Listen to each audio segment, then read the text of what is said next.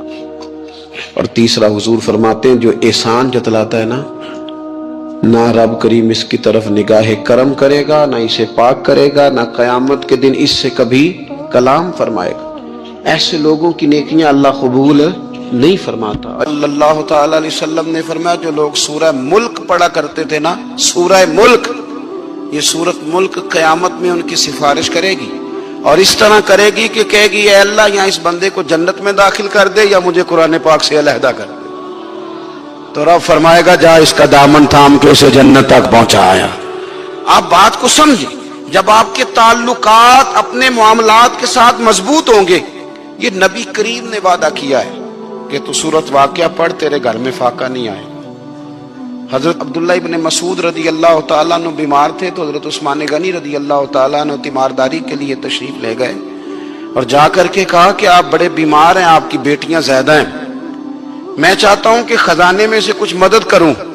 تو سیدنا عبداللہ ابن مسعود رضی اللہ تعالیٰ عنہ اٹھ کے بیٹھ گئے اور کہنے لگے امیر المومنین، اللہ آپ کو میری طرف سے، میری بیٹیوں کی طرف سے بہتر صلہ دے. میری بیٹیوں کو کسی خزانے کی ضرورت نہیں، میں نے انہیں خزانہ دے دیا ہے. کہا جناب آپ نے کون سا خزانہ دیا ہے، میں آپ کے مالی معاملات کو جانتا ہوں.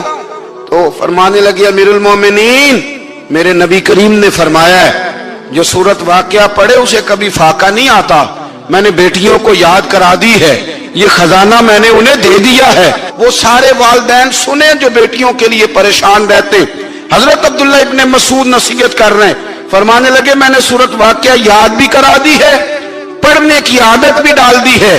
حضور نے فرمایا ہے جو سورت واقعہ پڑھے اسے فاقہ نہیں آتا. کہنے لگے چاند تو اپنی جگہ چھوڑ سکتا ہے، سورج گر سکتا ہے، تارے ٹوٹ سکتے ہیں، پر مدینے والے رسول کی بات غلط نہیں ہو سکتی. حضور نے فرمایا فاقہ نہیں آئے گا تو انشاءاللہ کبھی بھی نہیں آئے گا. کرنے کا کام یہ ہے کہ ہم اپنے معاملات، اپنی عبادات، اپنی دعائیں کبھی 10 منٹ عادت ہو جائے نا دعا مانگنے کی علیحدہ سے رات کو. حضور نے فرمایا جو فرض نماز کے بعد دعا مانگے اللہ اس کی قبول کر لیتا ہے. نبی پاک صلی اللہ تعالی علیہ وسلم نے فرمایا اللہ مسافر کی دعا قبول فرماتا ہے۔ حضور نے فرمایا اللہ مظلوم کی دعا قبول فرماتا ہے۔ حضور نے فرمایا بیمار سے دعا کراؤ اللہ اس کی دعا قبول فرماتا ہے۔ میرے نبی پاک نے فرمایا ماں باپ جب بھی اولاد کے لیے ہاتھ اٹھائیں، ویسے تے بلے شاہ تو آسمانی اڈ دیا ہی پھڑ دیں، جڑا گھر بیٹھا انہوں پڑھیا ہی نہیں۔ حضور فرمانے لگے ماں باپ جب بھی اولاد کے لیے دعا فرمائیں اللہ ان کی دعا کو قبول کرتا ہے۔ آپ اپنا تعلق بنائیں دعا کے ساتھ، عبادت کے ساتھ، مصلی کے ساتھ رشتہ بنائیں، استغفار پڑھیں۔ صلاح الدین ایوبی صلیبی جنگوں میں تھے، رات کو مسجد اقصی میں نماز پڑھی تو پریشان تھے۔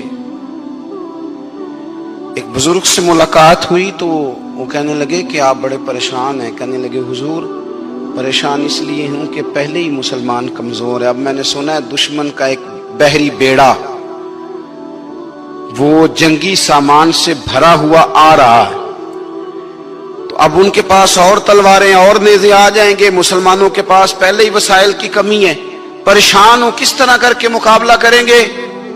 یہ بات کہتے ہی صلاح الدین ایوبی نے بزرگوں سے کہا حضور آپ بھی دعا کرنا، دعا کی بڑی طاقت ہے۔ میرے نبی پاک نے فرمایا دعا مومن کا ہتھیار ہے، دعا مومن کا۔ حضور نے فرمایا تقدیر کو سوائے دعا کے کوئی چیز نہیں بدل سکتی، دعا مومن کا ہتھیار ہے، یہ کافر کے پاس کوئی نہیں، یہ ہتھیار ہے مومن کا۔ اللہ کرے آپ کو سمجھ آئے، پھر سنیں، کئی بار کہہ چکا ہوں یہ ہتھیار ہے۔ کافر کے مقابلے میں جو تیرے پاس سب سے بڑا ہتھیار ہے وہ دعا ہے۔ دعائیں کرانی چھوڑ دی، کرنی چھوڑ دی، لینی چھوڑ دی۔ حضرت سیدنا انس بن مالک رضی اللہ تعالیٰ عنہ فرمایا کرتے تھے میں نے وہ رنگ دیکھا ہے جب حضور دعا مانگتے تھے اور حضور کی مقدس آنکھوں میں آنسو بھی ساتھ ہی بہا کرتے تھے، میں نے وہ انداز دیکھا ہے۔ تو صلاح الدین ایوبی بزرگ سے کہنے لگے آپ بھی دعا کیجیے، اور خود رونے لگے اور سر سجدے میں رکھ کے رونے لگے، اور عشاء سے لے کر فجر تک روئے، خوب روئے۔ صبح وہ بزرگ آئے تو صلاح الدین ایوبی کا خوبصورت اور ہنستا ہوا چہرہ دیکھا، کہنے لگے آپ بڑے خوش ہیں، رات تو میں نے بڑے روتے ہوئے دیکھا تھا۔ تو کہنے لگے حضور وہ جو بحری بیڑا آ رہا تھا نا وہ پانی میں ڈوب گیا ہے، اب وہ نہیں آ رہا، ابھی خبر آئی ہے تو میں بڑا خوش ہوں۔ بزرگ کہنے لگے اوٹ سینے سے لگ اور سن ایک بات، وہ بحری بیڑا پانی میں نہیں ڈوبا، وہ تیرے آنسوؤں میں ڈوب گیا ہے۔ وہ جو تو رات رویا ہے نا رب کریم کی بارگاہ میں تو وہ ڈوب گیا ہے۔ بھائی اپنا مصلی کا، عبادت کا، وظائف کا، اللہ اللہ کا سلسلہ اس کو مضبوط کریں، اپنی دعاؤں کے تعلق کو مضبوط کریں۔ دعائیں بڑے انقلاب برپا کر دیتی ہیں۔ ہم تھوڑے تھوڑے نا جب سے خشک ہوئے ہیں نا، خشک، اور میری تو جماعت ہی صوفیاء کی جماعت تھی، ہم تو داتا علی اجمیری کی جماعت سے، ہم تو خواجہ اجمیری کی جماعت سے، ہم تو شیخ احمد فاروق سرہندی کی جماعت سے، ہم تو صوفیاء کی جماعت۔ ہماری جماعت نے بھی وہ تعلق جو ہمارے بزرگوں نے بنایا تھا۔ بزرگ اللہ کے قریب کیسے جاتا ہے؟ تو ہمارے یہاں نا بہت سارے لوگ کہتے ہیں جی نظر ہو گئی تو کام ہو گیا۔ بھائی جو بخاری مسلم میں طریقہ ہے نا اللہ کا قرب پانے کا وہ تو نفل ہے۔ نبی کریم علیہ الصلوۃ والسلام نے فرمایا بندہ نفلوں کے ذریعے رب کے قریب جاتا ہے، اور اتنا قریب جاتا ہے کہ پھر اللہ اس کی زبان بن جاتا ہے، اللہ اس کی آنکھیں بن جاتا ہے، کان بن جاتا ہے، ہاتھ اور پیر بن جاتا ہے۔ تو یہ تو عبادت ہے، یہ تو اللہ کی بارگاہ کی حاضری ہے جو آپ کو اللہ کے قریب کرے گی۔ تو اپنے نماز کو اہمیت دے کے ادا کریں، نمازیں موبائل بند کر کے ادا کریں۔ لیکن نا کچھ لوگ کہتے ہیں مجھے ٹائم نہیں ملتا نماز کا، تو میں کہتا ہوں یہ آپ نے بڑی جرت کی بات کی ہے۔ مجھے کو میرا پیر بھائی کہا تھا نا میرے پاس ٹائم نہیں آپ کو ملنے کا، تو میں کہتا ہوں آج کے بعد آنا ہی نہ۔ تو کیا سمجھتا ہے، تو بہت بڑا آدمی ہے، تیرے پاس ٹائم نہیں ہے اور ہمیں ملنے کا ٹائم، موج کر۔ تو آپ نے اللہ رسول کو کہہ دیا ٹائم نہیں۔ اور عجیب فلسفہ ہے نا، کہا جائے نماز پڑھنے آؤ تو کہتے کپڑے ٹھیک نہیں۔ ایک لڑکا تھا، نام تھا علی۔ وہ بہت نیک تھا، نماز پڑھتا تھا اور ہمیشہ سچا رہنے کی کوشش کرتا تھا۔ ایک دن علی اکیلا کمرے میں بیٹھا تھا۔